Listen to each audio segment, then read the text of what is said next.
A street vendor in Harlem was dying. Stage 4 kidney failure. She had no insurance, no family, no savings. For 10 years, she had fed every pregnant woman who walked past her cart. Hundreds of them. Never charged a single dollar. Now she was about to lose her corner, her cart, and her life. Then at 11 p.m. on a Tuesday night, 40 women knocked on her door. What they carried with them would bring a grown woman to her knees. If you've ever walked down 135th and Lenox in Harlem, you know the smell. Jerk chicken, rice and beans, collard greens slow-cooked since dawn. That smell owned that corner for a decade, and the woman behind it was Denise Okafor, 55 years old. Widow. No children. Just a beat-up food cart with a wobbly wheel and a cast-iron pot that used to be her mother's. Denise was not a charity. She sold plates for $8 to anyone who could pay. But she had one rule she never broke. If you were pregnant, you ate free. No questions, no paperwork. You walked up with a belly, she handed you a plate piled so high the rice spilled over the edges. How much for a plate for you? Nothing. You're eating for two. Over 10 years, she fed more than 400 pregnant women. Never wrote down a name, never kept a list, just fed them. But here's what nobody knew. Every night after the last customer left, Denise ate whatever was still sitting in the trays. Cold rice, leftover chicken, standing alone under a streetlight at midnight. The woman who fed everyone had no one to feed her. 6 weeks ago, Denise collapsed behind her cart, right there on the sidewalk. The doctors ran tests. The results came back simple. Stage 4 kidney failure. Transplant needed within 5 months. Dialysis 3 times a week. No insurance. No donor. No family. The doctor told her to stop working. She went back to the cart the next morning. Her hands shook now.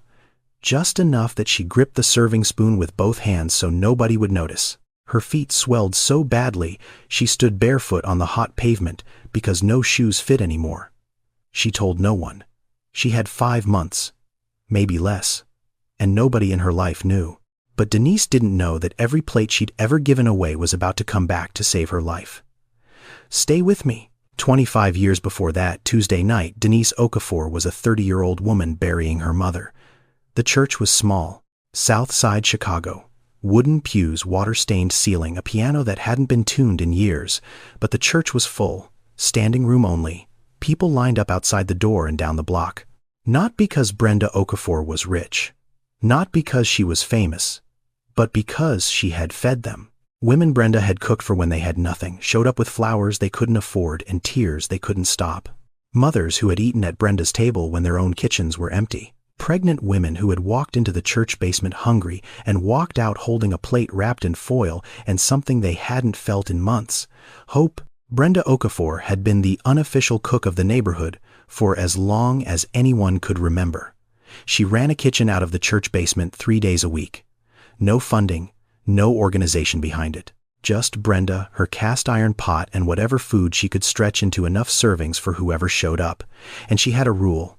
Pregnant women always ate first. Always. Denise grew up in that kitchen. She learned to chop onions before she learned to ride a bike. She learned to season rice by smell before she learned to read a recipe. And she learned something else from her mother that no school ever taught her. How to see hunger in someone's eyes before they said a word. You don't ask if she's hungry, baby, Brenda used to tell her. You just hand her the plate. Asking makes her feel small. Giving makes her feel seen. Brenda had a way of looking at a pregnant woman and knowing. Not just if she was hungry, but if she was scared, if she was alone, if the baby inside her was getting enough. She could read it in the way a woman held her belly. Protective meant afraid. Loose meant too tired to care. Both meant she needed more than food. A hungry woman can't love her baby right, Brenda told Denise one evening while they were cleaning up. You feed her first, then she can feed the world. Denise didn't fully understand that at 15. She understood it at 30, standing over her mother's casket, watching hundreds of people cry for a woman who had never made more than $12 an hour in her life. Brenda died of complications from diabetes. She had ignored the symptoms for years, too busy cooking for everyone else, too busy making sure other people's children were fed. She forgot to feed herself, forgot to check her own blood sugar, forgot that the woman doing the saving also needed to be saved. She was 57. Denise did not cry at the funeral. She stood in the front row, dry-eyed, accepting hugs from strangers who knew her mother better than they knew her. But that night alone in Brenda's kitchen, Denise pulled out the cast-iron pot. She made a batch of collard greens, her mother's recipe, from memory. And standing over that pot, stirring greens in a kitchen that still smelled like her mother, Denise cried. Not polite tears, the kind of crying that comes from somewhere below the ribs. The kind that makes your whole body shake. She cried into the pot, and she made a decision. When you feed someone, Brenda had told her once, you're not just filling their stomach, you're telling them something. You're saying, I see you. 2 weeks later, Denise packed one suitcase and her mother's cast-iron pot. That pot was heavier than everything else she owned combined. She took a bus to New York City. She had no plan, no job waiting, no apartment. Just a pot and a promise she'd made to a dead woman in an empty kitchen. She was going to keep cooking. The first year in New York, Denise washed dishes at a Dominican restaurant on Amsterdam Avenue for $6 an hour. She worked the night shift, came home smelling like grease and bleach, slept 4 hours, did it again. The second year she picked up a lunch shift at a diner in the Bronx. 2 jobs, 14-hour days. She saved every dollar she didn't spend on rent and beans and rice. The third year she found a used food cart on Craigslist. $250. 1 broken wheel. No canopy. The paint was peeling so bad you couldn't tell what color it used to be. She bought it with cash in a McDonald's parking lot. The fourth year, she fixed the wheel herself with a wrench she borrowed from her landlord. She learned to make jerk chicken from a Jamaican woman named Gloria, who lived 2 floors down. She learned rice and peas from Gloria too, and a sofrito recipe from the Dominican cook she used to wash dishes for. She combined everything with her mother's collard greens recipe and set up at the corner of 135th and Lenox. The cart looked like it had barely survived a war. But the food tasted like it came from a grandmother's kitchen, because it did.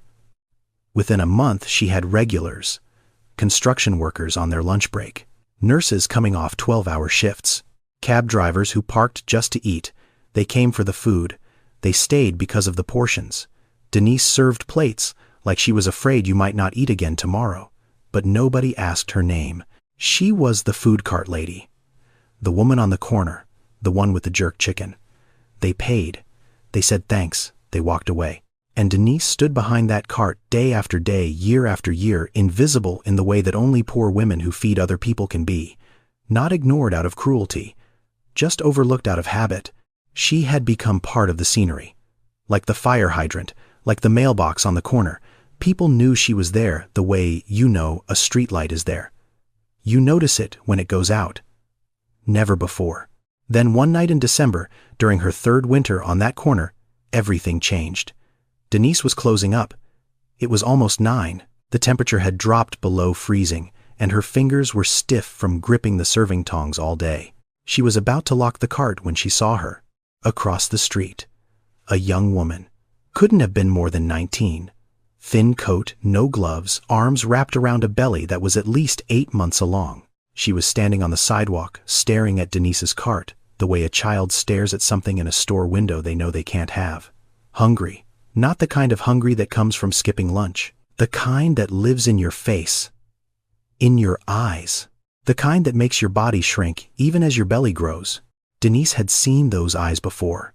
In her mother's kitchen. In the mirror. She didn't call out. Didn't wave. She just filled a plate. Piled it high. Rice spilling over the edge. Jerk chicken on top. Extra collard greens because the girl looked like she needed iron. Then Denise walked across the street and held out the plate. Here, eat. The girl looked at the plate, then at Denise, then back at the plate. Her lip trembled. I don't have any money. I didn't ask. Eat. Her name was Tasha Caldwell. But Denise didn't know that. Didn't ask. She just stood there next to this girl in the freezing cold while Tasha ate, standing up on the sidewalk, tears running down her face, shoveling rice into her mouth like she hadn't eaten in days. Because she hadn't. Denise didn't say a word. She just stood there.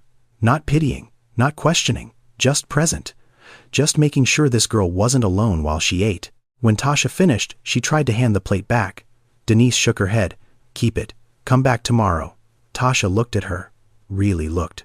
Like nobody had looked at Denise in years. Thank you. 2 words. Said so quietly they almost disappeared into the cold. But Denise heard them, and something cracked open in her chest. Not sadness, recognition. She had been this girl once, standing in her mother's kitchen, hungry, scared, waiting for someone to notice. That girl's eyes.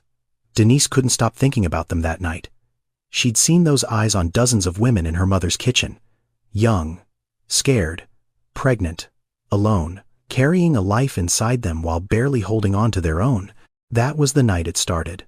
That plate of food would change both their lives. But neither of them knew it yet. Over the next 10 years, Denise fed every pregnant woman who came to her corner. She never advertised it, never put up a sign. Word just spread the way it does in neighborhoods like Harlem, quietly, through shelters and clinics and church groups and whispered conversations between women who had nowhere else to go. If you're pregnant and you're hungry, go to 135th and Lenox. The food cart lady will feed you. She won't ask questions. And Denise had rules. She never broke them. She never asked a woman's name. She never asked how far along she was. She never asked about the father or the family or the situation. She never accepted money from a pregnant woman, even when they tried to pay after getting back on their feet. And she always filled the plate fuller than normal. Always. A regular plate was generous. A pregnant woman's plate was overflowing. Year 2. A teenager showed up, 16, maybe 17, pregnant, kicked out by her family. Living at a shelter on 128th Street, she came to Denise's cart every day for 3 months straight, never said much, just took the plate, ate, and left. Then one day the belly was gone, and the girl never came back. Denise didn't know if the baby lived, didn't know if the girl was okay. She never found out. She just noticed the empty space on the sidewalk where that girl used to stand, and she kept cooking. Year 5. A woman carrying twins. Husband left, working 2 jobs, barely sleeping. She started coming around in her second trimester. Denise fed her every day, and then she started making an extra plate, wrapped in foil, tucked into a plastic bag, handed over without a word, for dinner, because 1 meal a day wasn't enough when you were growing 2 people inside you. 2 plates, every day, for 4 months. They never discussed it. Year 8. Denise started getting tired in a way she hadn't felt before. Not regular tired, bone tired. Her feet swelled, her ankles disappeared. She started waking up 3-4 times a night to use the bathroom. Her vision got blurry around the edges some afternoons. She cooked barefoot because no shoes fit anymore. She didn't go to a doctor. She had no insurance, and the cart didn't take days off. If she didn't cook, the pregnant women didn't eat. So she kept going. Nobody counted how many women Denise fed over those 10 years. Not the city, not a nonprofit, not a journalist, not even Denise. She didn't keep records. She kept cooking. But if you had to guess, the number was somewhere north of 400. 400 women. 400 plates piled high. 400 times she said the same thing. For you, nothing. You're eating for 2. 400 women who walked away fed, and not one of them forgot the woman who did it. The money from paying customers covered ingredients for the next day. Barely. The free plates ate into whatever thin profit she might have made. Denise's take-home pay most weeks was close to nothing. She lived in a studio apartment on the 5th floor of a building with no elevator. She owned 3 sets of clothes. She hadn't bought new shoes in 4 years. "I'm not a charity," Denise would say if anyone asked. "I'm just a woman with a pot and a corner. But if you're carrying a baby and you're hungry, that baby is my business too." Her mother had done the same thing. Cooked for everyone. Forgot herself. Died at 57. Denise was 55 now. And she was walking the same road. She knew it. She could feel it in her bones, in the ache behind her eyes, in the way her body begged her to stop every morning, and she told it no. Not yet. Not while there are still hungry women on this corner. For 10 years, Denise fed mothers and asked for nothing. She didn't know that every single one of them remembered her, and they were about to prove it. But before that Tuesday night could happen, something else happened first. Something that nearly ended everything. A black SUV pulled up to the corner of 135th and Lenox on a Monday morning. The door opened and a man stepped out. Tailored suit, polished shoes, the kind of shoes that had never touched a Harlem sidewalk before and didn't plan on staying long. His name was Marcus Whitley, real estate developer. He was in the process of buying the entire block. Condos, luxury units, rooftop terraces, the kind of building where a one-bedroom costs more than Denise would make in 10 years. He stood on the sidewalk and looked at Denise's cart the way you'd look at a stain on an expensive shirt.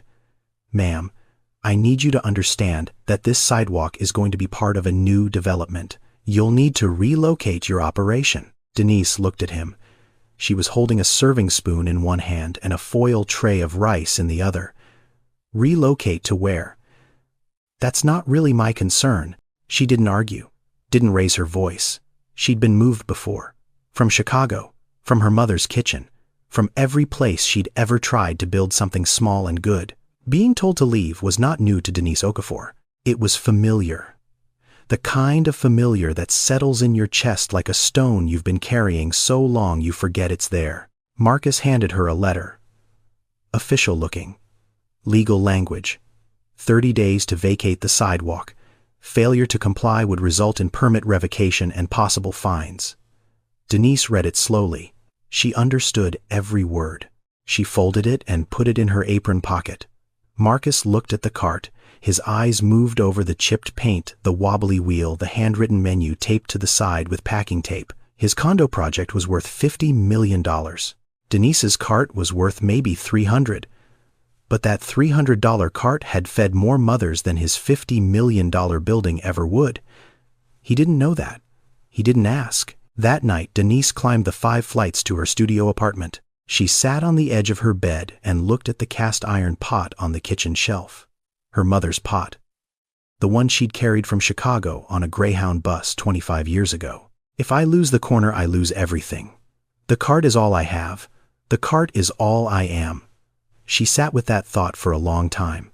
The letter from Marcus on the nightstand, the pot on the shelf, the silence of a home that belonged to someone who had spent her whole life making sure other people never felt this alone.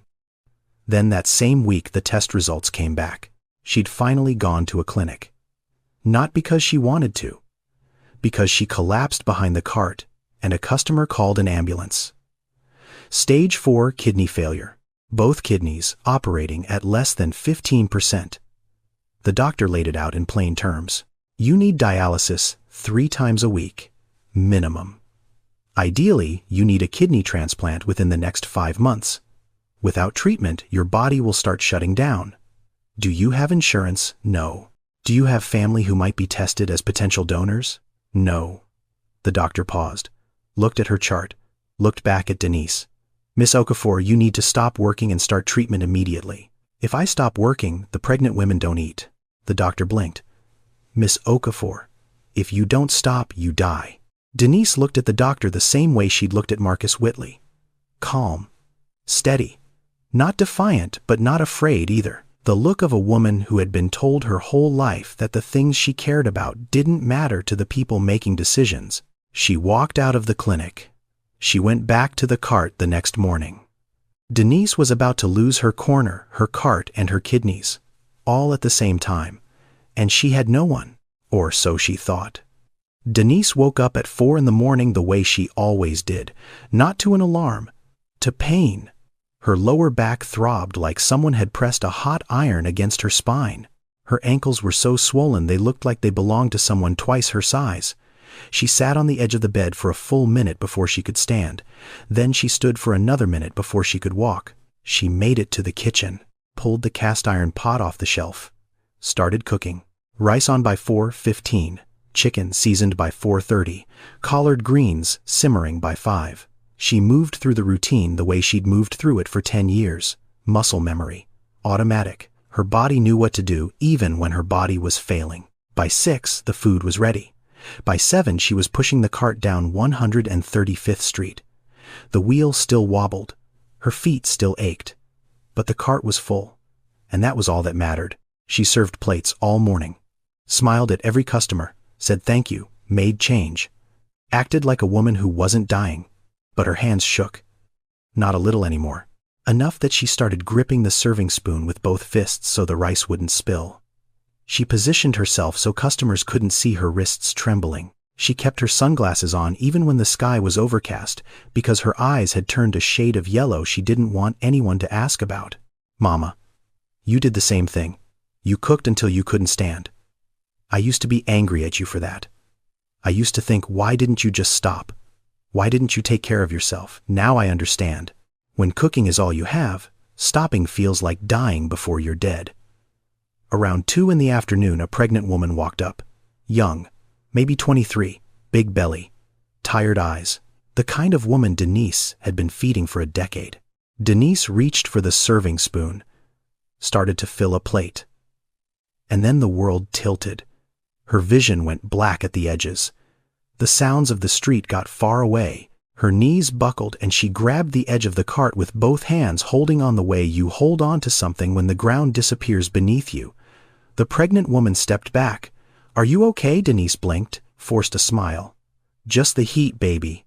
I'm fine. She wasn't fine. She was dying. She finished serving the plate. The pregnant woman walked away eating, and Denise stood behind her cart, both hands gripping the metal edge, waiting for the dizziness to pass. It took 4 minutes. She counted every second. That night, Denise sat on the bathroom floor of her studio apartment. The tile was cold against her legs.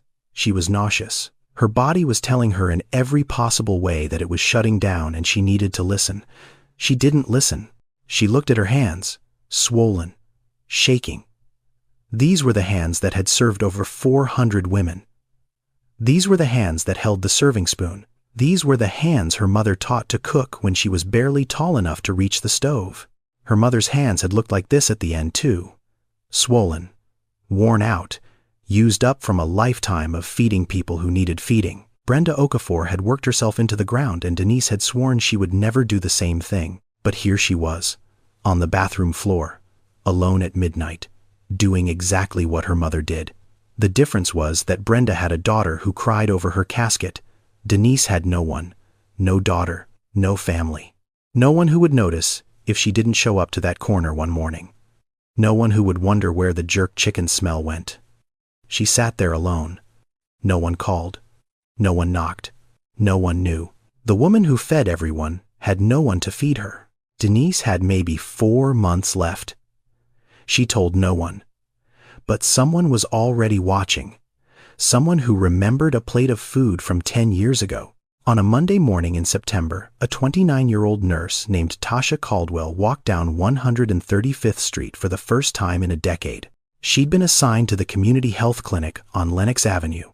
New job, new start. She'd moved back to Harlem after years away, after nursing school, after building a life that began the night a stranger handed her a plate of food on a freezing sidewalk. She wasn't thinking about that night, not consciously, but when the smell hit her, everything stopped. Jerk chicken, rice and peas, collard greens. Tasha stopped walking. Her feet just stopped. And for a moment she wasn't 29. She was 19 again, standing across the street, pregnant, starving, watching a woman behind a food cart, wanting to walk over but too proud to beg. She remembered the hands. Big, strong, scarred from hot oil and years of gripping metal tongs in the cold. She remembered the plate, piled so high the rice was falling off the sides. She remembered crying while eating because nobody had fed her in months. And she remembered the woman saying nothing, not a word, just standing there in the freezing cold. Not pitying, not questioning, just present.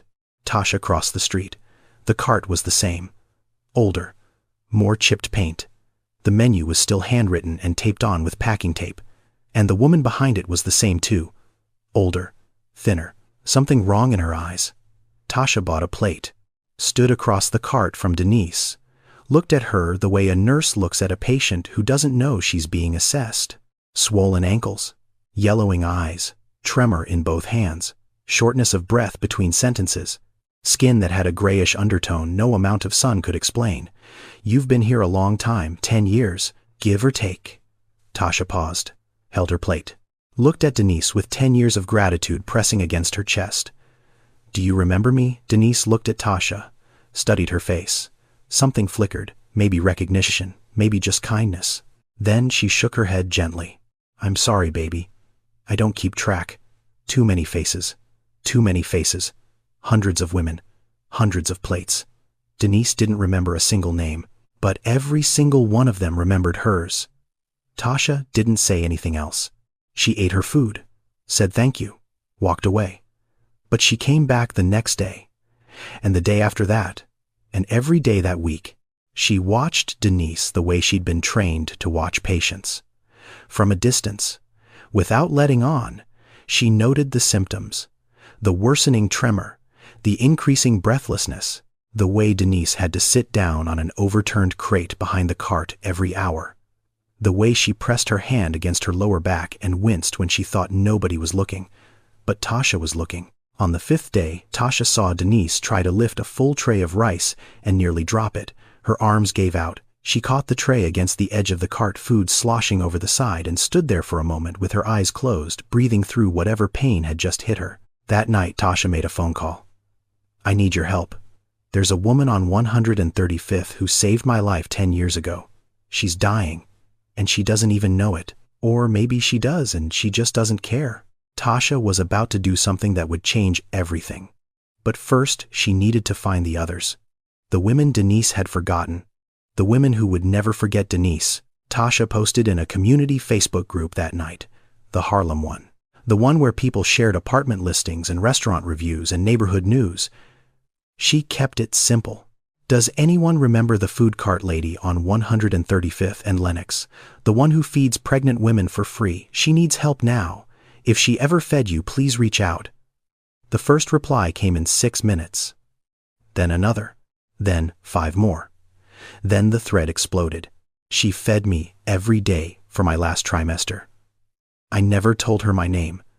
My daughter is 7 now. I was homeless and pregnant with twins. She gave me 2 plates every night. 2. 1 for each baby, she said. I tried to pay her once after I got back on my feet. She said, "Pay me by eating." That's enough. My water broke at her cart. She called the ambulance and held my hand until it came. I never saw her again after that. She gave me extra collard greens every time because she said the baby needed iron. My son is 9 now. He's healthy. He's smart. And he's alive because a stranger on a street corner decided he mattered before he was even born. The messages kept coming. Women from shelters. Women from clinics. Women who had moved away and come back. Women who had never left Harlem. Women who were now teachers, nurses, cashiers, bus drivers, social workers, all of them connected by one woman and one cast iron pot. Tasha read every message. She made a list. She started calling people. And the plan took shape. Then a message came through that changed everything. "My name is Dr. Pamela Graves.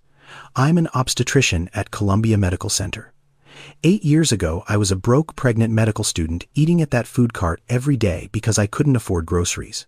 That food cart kept me alive long enough to become a doctor. What do you need? I'm in." Tasha stared at that message for a long time. A doctor. A real doctor.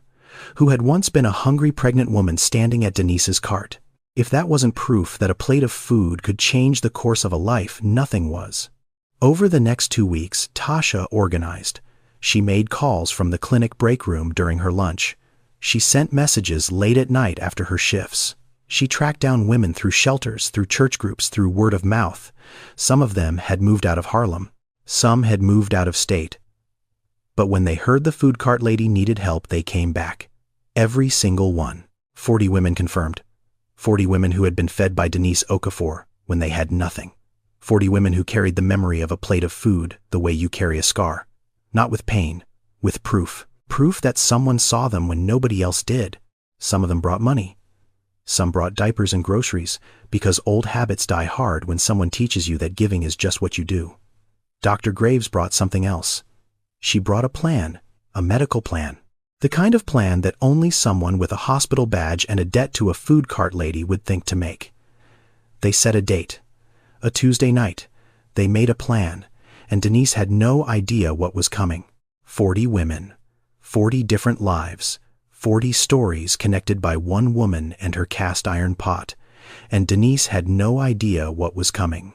If you're invested in this story, you're not going to want to miss what happens next. Subscribe now so you don't miss the moment that changes everything. That Tuesday evening, Denise sat in her studio apartment in the dark. She hadn't turned on the lights. Didn't see the point. The streetlight outside her window threw a pale stripe across the kitchen, and it landed on the cast-iron pot sitting on the shelf the way it always sat on the shelf. Heavy, still, holding the ghost of every meal her mother had ever made in it. On the nightstand, 2 pieces of paper. The eviction notice. 7 days to vacate the sidewalk. And a prescription she hadn't filled because the medication cost more than she made in a week. She stared at the pot. Maybe Mama was right. Maybe cooking was the only thing I was ever good at, and now I can't even do that. She thought about the corner, about the cart, about the pregnant women who would show up tomorrow expecting a plate and find nothing. She thought about what her mother would say. She thought about what the doctor had said. 5 months, maybe less. She closed her eyes. Then someone knocked on the door. Denise didn't move. Probably the landlord, or a neighbor complaining about something. She didn't have the energy. The knock came again, louder, then again. Not angry, loud, insistent, the kind of knock that says I'm not leaving. Denise pulled herself up from the bed, walked to the door, opened it. Tasha Caldwell stood in the hallway. Behind Tasha, the hallway was full. Women, dozens of them, lined up down the corridor, spilling onto the staircase, voices echoing from the floors below. Some of them held children, babies on hips, toddlers gripping their mothers' hands, small children who had no idea where they were or why, only that their mothers had brought them somewhere important. Denise looked at them. 40 faces. She didn't recognize a single one, but every single one of them recognized her. Miss Denise. Tasha's voice was steady, but her eyes were not. You fed me when I was 19 and pregnant and had nothing. You never asked my name, but I never forgot yours. A woman behind Tasha spoke. You fed me too. My son is 6 now. He's here. Another voice. I was sleeping in a shelter when you gave me my first hot meal in 3 weeks. My daughter is starting kindergarten this fall. Another. You gave me 2 plates every night, 1 for each twin. You said the babies needed their own food. Another. I tried to pay you back. You told me to pay you by eating. Another. You stood next to me in the cold while I cried into a plate of rice. You didn't say a word. You just stood there. The voices came one after another. Not rehearsed, not dramatic, just true. Simple sentences from women who had carried these memories for years and were finally saying them out loud. Denise stood in the doorway, one hand on the frame because she wasn't sure her legs would hold. She looked at the children, babies she had fed through their mothers, toddlers who had grown inside bodies she had nourished with jerk chicken and rice and collard greens made from her dead mother's recipe. Some of these children were 7, 8, 9 years old, walking, talking, alive, and they had no idea that the woman standing in the doorway had anything to do with it, but their mothers knew. Then a woman in the back stepped forward.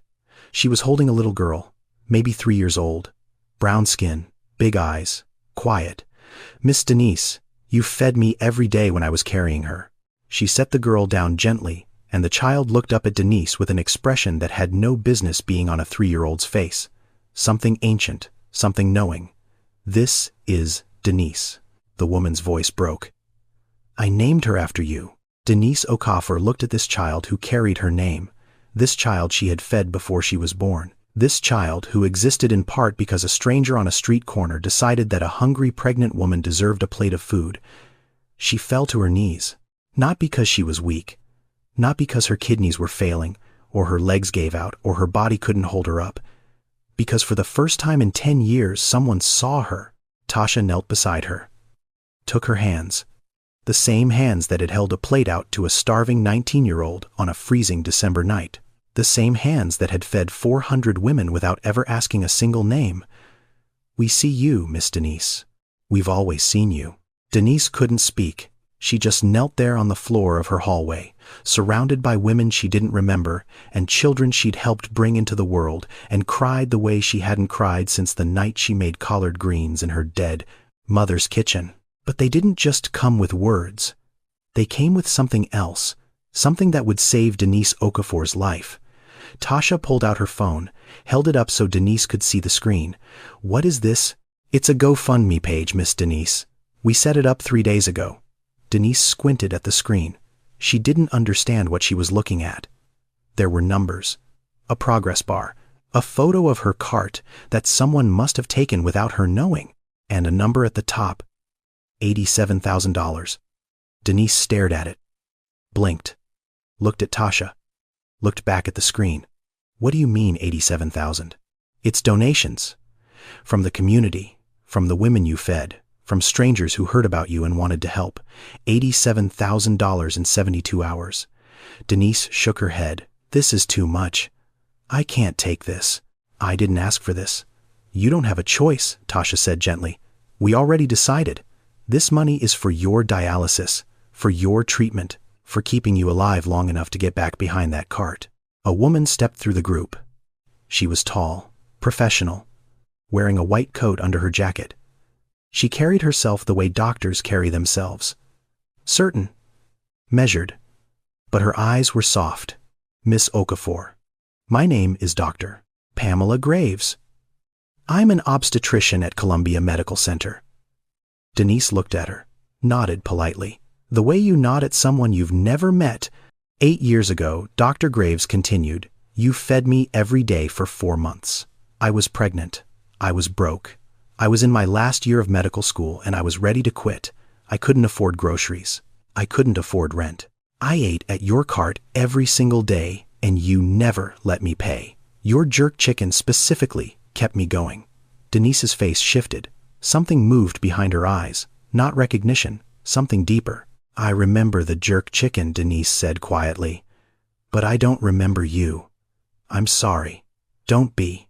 Dr. Graves smiled. You didn't need to remember me. You just needed to feed me, and you did. Dr. Graves explained what she had done. She had contacted the transplant program at Columbia. She had pulled strings, called in favors, talked to the financial aid office. She had gotten Denise enrolled in a charity care program for patients without insurance. The GoFundMe would cover what the program didn't. Between the two, Denise's treatment would be fully funded. Every test, every procedure, every follow-up, covered. Denise sat there on the hallway floor, surrounded by 40 women, and processed something she had never had to process before. People helping her, not the other way around. Her, the one who always gave, being given to. She didn't know what to do with her hands. Then Tasha knelt in front of her again, and her voice changed, got quieter, steadier. The way a person's voice gets when they're about to say something they've rehearsed 100 times in their head, but it still doesn't feel big enough. There's one more thing. Silence.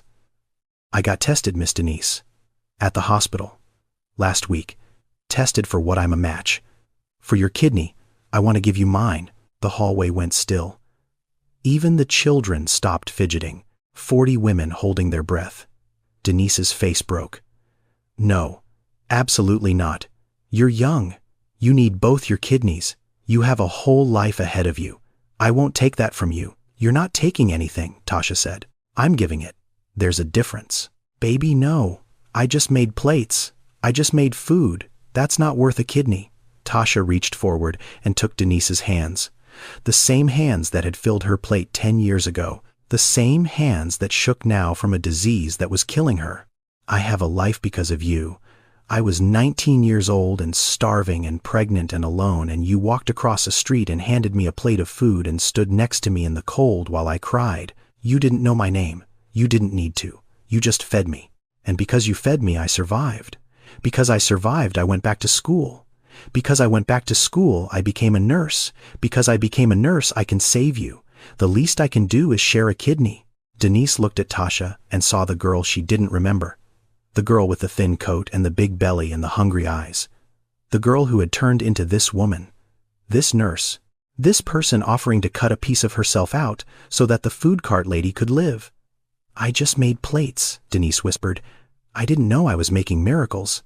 The woman who never asked for anything was being given the one thing she couldn't buy, couldn't cook, couldn't earn, a second chance at living. But the fight wasn't over. Denise still had a landlord trying to take her corner. And what happened next proved that 40 women with a mission are stronger than any developer with a checkbook. The following Monday morning, Marcus Whitley arrived at 135th and Lenox in his black SUV. He was there to supervise the removal of Denise's cart.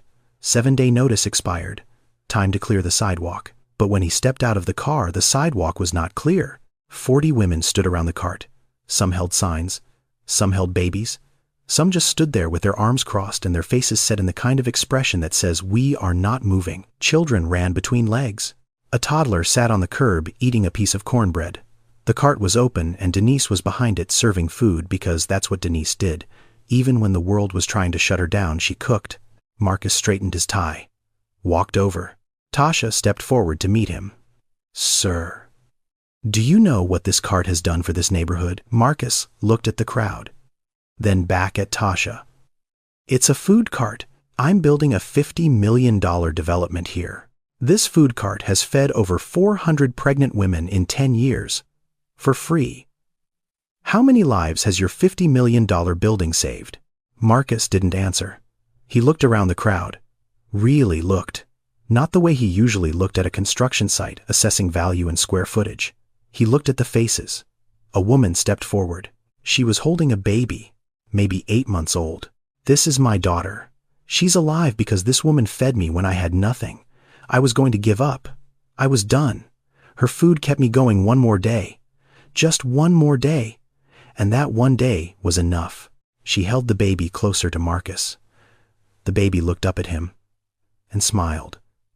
The kind of smile that has no agenda, no calculation, just a small human being doing what small human beings do when they see a face.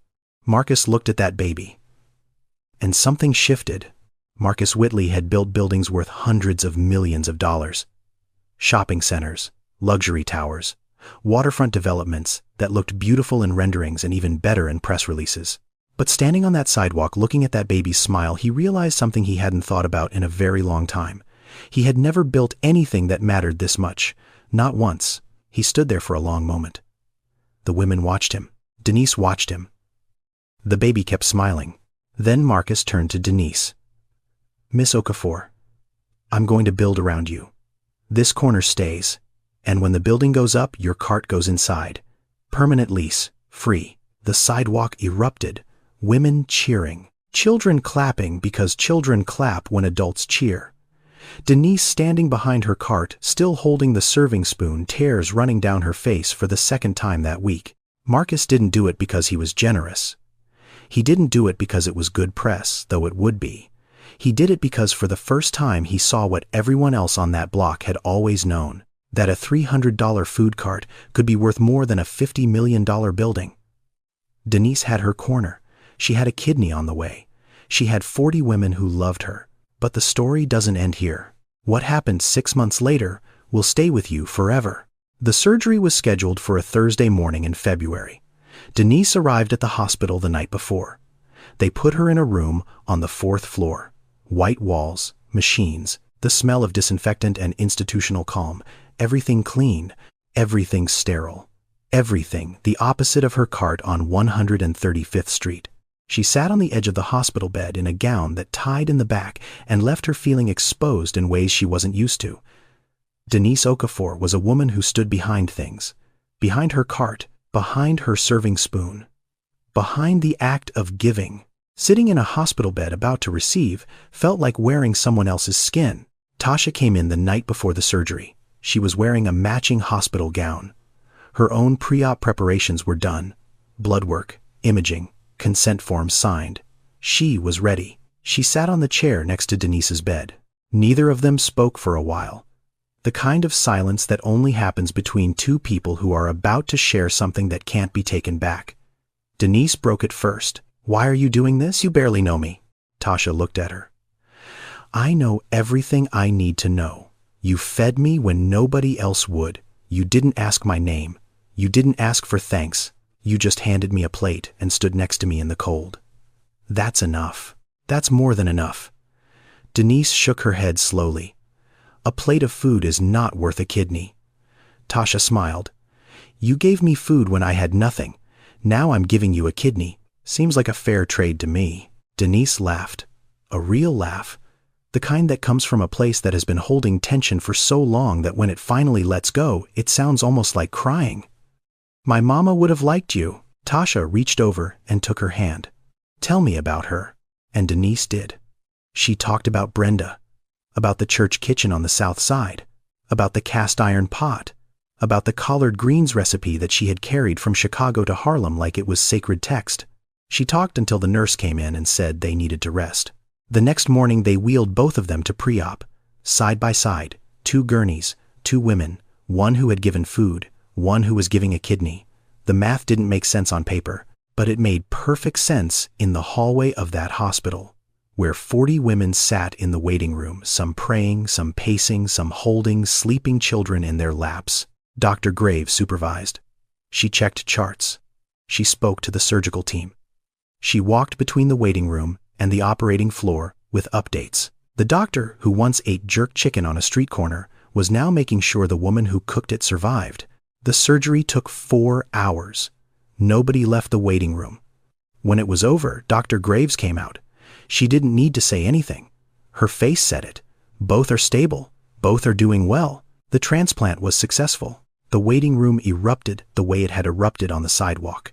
Cheering, crying, children waking up confused and then cheering too, because that's what everyone else was doing. Denise woke up in recovery. The room was dim.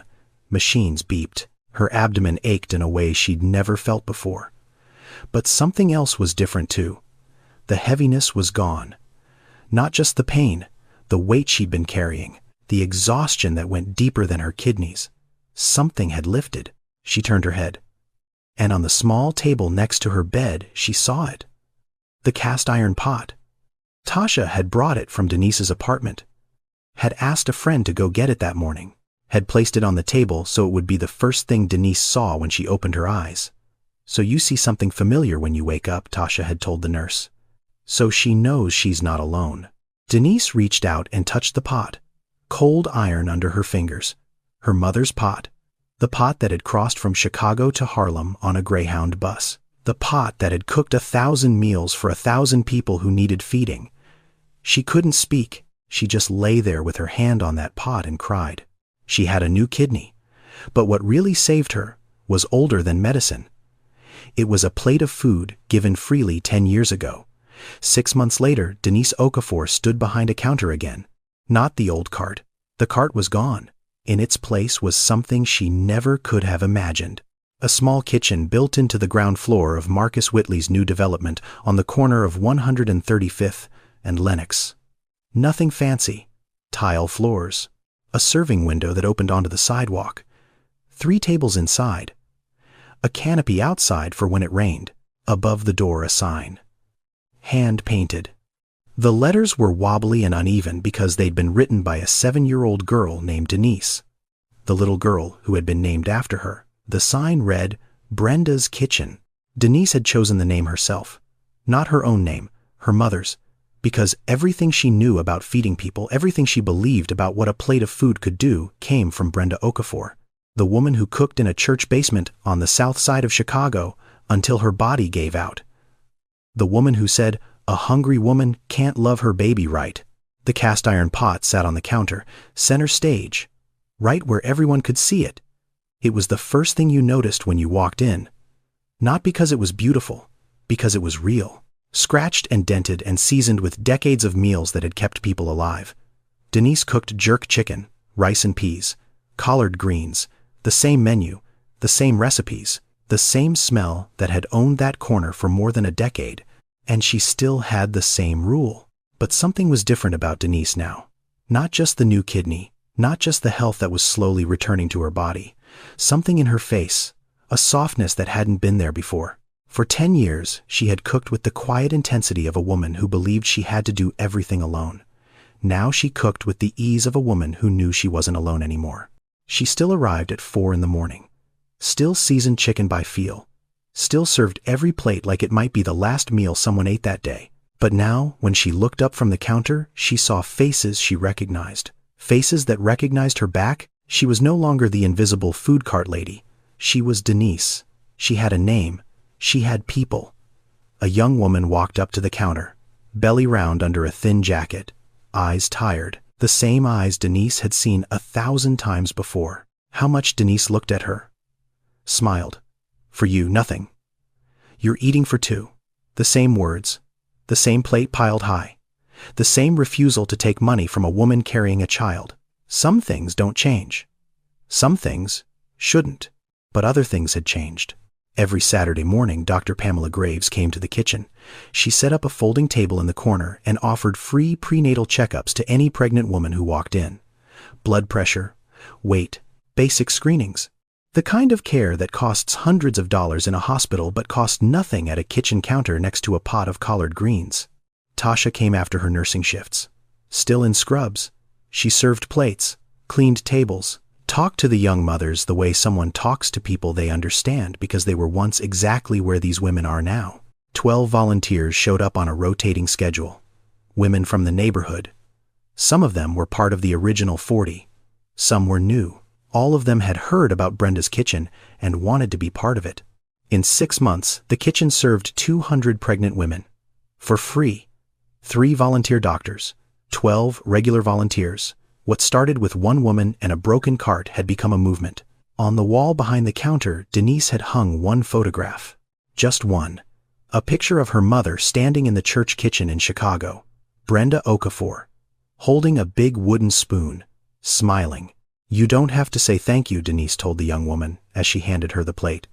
You don't have to come back. You just have to eat.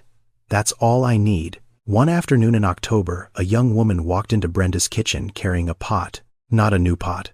An old one. Cast iron. Heavy. The kind of pot that has been used so many times the surface has turned black and smooth like river stone. She set it on the counter and looked at Denise. She was maybe 22. Thin. Determined eyes. The kind of face that has already seen more than it should have at that age. My name is Amara. Denise wiped her hands on her apron. Nice to meet you, Amara. You hungry? Amara shook her head. I didn't come to eat. I came to find you. Denise looked at her, then at the pot, then back at her. My mother was one of the women you fed. She was pregnant with me when she came to your cart. She said you gave her a plate every day for 3 months. She said you never asked her name, but she told me yours, every day. She said if I ever needed to remember what kindness looks like, find the food cart lady on 135th. Denise's breath caught. My mother passed 2 years ago. Cancer. But before she died, she gave me this pot, and she told me to find you. She said you would teach me. Amara pushed the pot closer. Denise looked at it. Old iron, scratched, seasoned. It looked like her mother's pot. It looked like every pot that has ever been used by a woman who cooked not because it was her job, but because it was her calling. I want to learn, Amara said. I want to cook like you cook. I want to feed people the way you fed my mother. Denise looked at Amara and saw her mother. Not Amara's mother. Her own. A young woman standing in a kitchen learning to cook because an older woman told her the food was more than food. It was language. It was love. It was a way of saying, I see you, without opening your mouth. Denise took Amara's hand and placed it on the cast iron pot. You feel that? That's not just iron. That's memory. That's every meal ever made in a pot like this. Every mother fed. Every baby nourished before it was born. You don't learn to cook from recipes, baby girl. You learn from your hands. Your hands remember what your head forgets. Amara's eyes filled with tears. Denise held her hand on the pot, the same way Brenda had once held Denise's hand on a pot in a church basement in Chicago 40 years ago. I see you, baby girl, and your mama sees you too. That evening after the kitchen closed, Denise stood on the sidewalk outside Brenda's kitchen. The streetlights were coming on. The smell of jerk chicken still hung in the air. Somewhere down the block, a woman was laughing. Somewhere, a baby was crying. Harlem doing what Harlem does after dark. Denise looked up at the sky. The same sky her mother had looked up at in Chicago. The same stars that had watched over church basements and food carts and hospital rooms and all the places where women feed each other because that's what women do. Mama, I kept cooking. I kept feeding. And they came back. They all came back. She smiled. And she believed the way you believe things you can't prove but know in your bones that somewhere Brenda Okafor was smiling too. Thank you for following Denise's journey from invisible street vendor to the heart of a community. If this story moved you, if it made you think about the people you walk past every day without seeing, please subscribe to this channel and share this video with someone who needs to hear it today. Tell us in the comments, who is the person in your life who fed you literally or figuratively when you had nothing, who saw you when the world didn't? We want to hear your story. Remember, you don't need millions of dollars to change someone's life. Sometimes all it takes is a plate of food, a pair of hands, and the courage to say, I see you. A full plate is not just food, it's someone saying, I see you. You matter. Your baby matters. Stay blessed, stay bold, and never stop feeding the world in whatever way you can. Subscribe now and turn on notifications so you never miss another story like this one, and leave a comment telling us about the person who fed you when you needed it most.